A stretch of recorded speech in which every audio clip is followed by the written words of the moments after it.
Hello, this is Mark Wildman of Wildman Athletica, and today we are going to work on our kettlebell inside circle, and we are going to use our single arm heavy club transition with a kettlebell. The grip is different, the movement is the same. Learn it on club first if you can. It's a little bit dicier with kettlebells. Not everybody has access to clubs all the time, so you do learn a lot of these movements eventually that you can do with clubs, with kettlebells. You can definitely do the inside circles and the outside circles. Don't really recommend doing mills with a kettlebell. That's a pretty dicey idea. It is possible. Probably shouldn't do it with sports style kettlebells because they're so broad, you're probably gonna hit yourself in the head with a 35-pound weight, knock yourself out or kill yourself. So I don't recommend doing the mill part, but the circle part definitely works. And this is a rear posterior chain annihilator. This is lots of load, lots of load, lots of load. So we're gonna pick up our kettlebell as we normally would with our feet pointed straight ahead. We want to avoid our turnout because, as usual, we don't want to see this where our knee is not underneath our foot, and we don't want to see our arch collapse. So point our feet straight ahead as much as possible. Get the movement from all the other joints in your body. Try not to get it from the arch of your foot. We're going to pick up our kettlebell in a clean position. We're going to do a couple of inside circles with the kettlebell, and then we are going to do our hand transition. The kettlebell is much, much, much wider than a club. Therefore, you should probably be better at this before you try this so that you don't end up taking your knees out, which is generally bad. Learn it with a lightweight first. Learn it with a lightweight first. Point our thumb back, starting from the corner of the kettlebell, hands on, push the weight straight back, clean it up. From here, we're going inside circle. Put the weight in that back leg, opposite leg, back leg, opposite leg, back leg. And on the next one, we're going to transition down, up, down, up.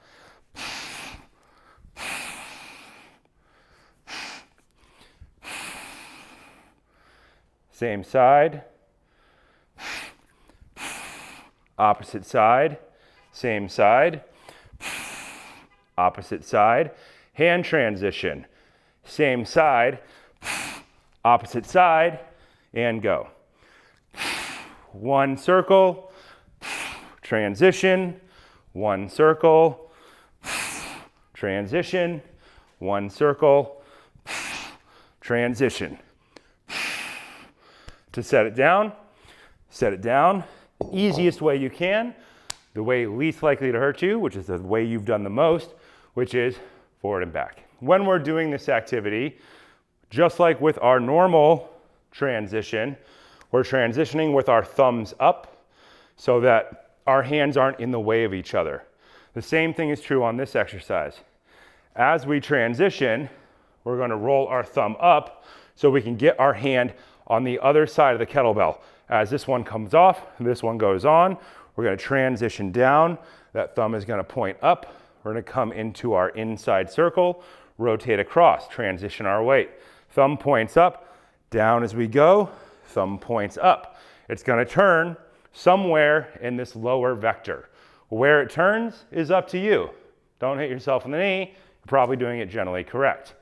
As we do those hand transitions, our goal is to reach this far. If we're reaching like this, then we need to figure out how to rotate more. And that's probably from your knees and your hips. I don't want to do a lot of rotation with my spine if I can help it. I'd prefer to do it with these other parts of my body if at all possible. So that inside circle, thumbs point up, transition, inside circle, transition.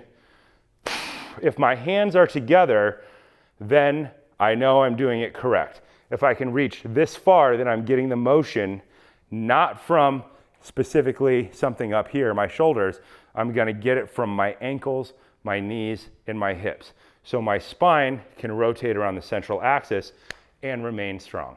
This is more intense than when you do it with a club because generally kettlebell's way more than clubs. A light club is 15 pounds.